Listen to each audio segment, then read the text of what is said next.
हरिओम.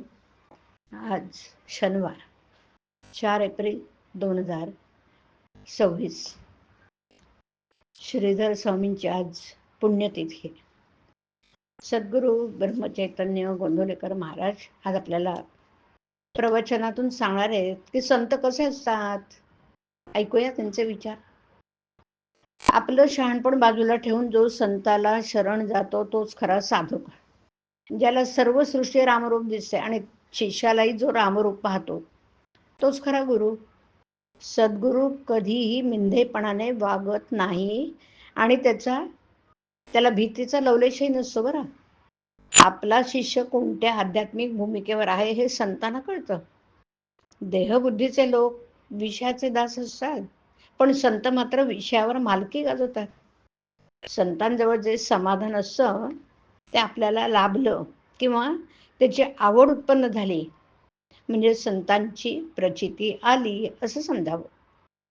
औषध काय आहे हे न कळता सुद्धा रोग्याने ते श्रद्धेने घेतलं तर त्याला गुण येतो, बरोबर.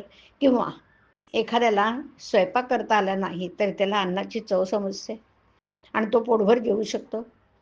त्याचप्रमाणे एखाद्याला ज्ञानाचा अनुभव येईल, पण शब्दाने त्याला तो सांगता येईलच असं नाही.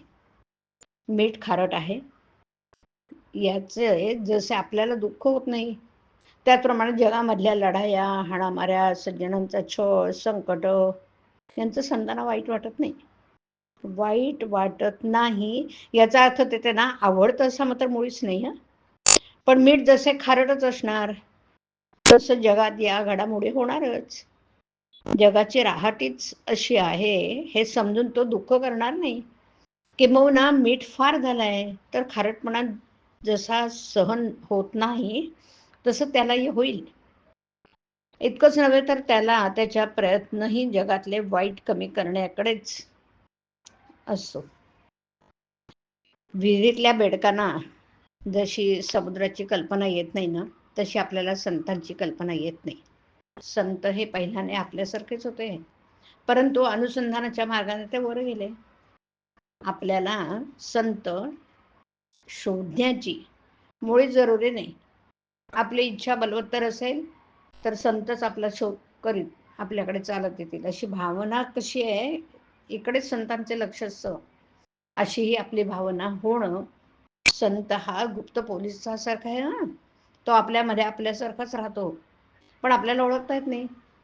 संताला स्वतःच्या शरीरात काय चाललंय ते सर्व दिसतं, म्हणून तो रोगाची काळजी करत नाही. संताला कर्म मागे पुढे करता येतं, पण ते टाळता येत नाही. ते कुणाला तरी भोगलंच पाहिजे. संत जे साधन सांगतात ते आपल्या शक्तीप्रमाणेच असतं. संत जो बोध सांगतात त्याचे आपणही थोडं थोडं पालन करूया ना. संत हा जसं बोलतो तसं वागतो. आपण बोलतो चांगलं आणि वागतो मात्र त्याच्या उलट. हरिओम. हरिओम तत्सत. हरिओम.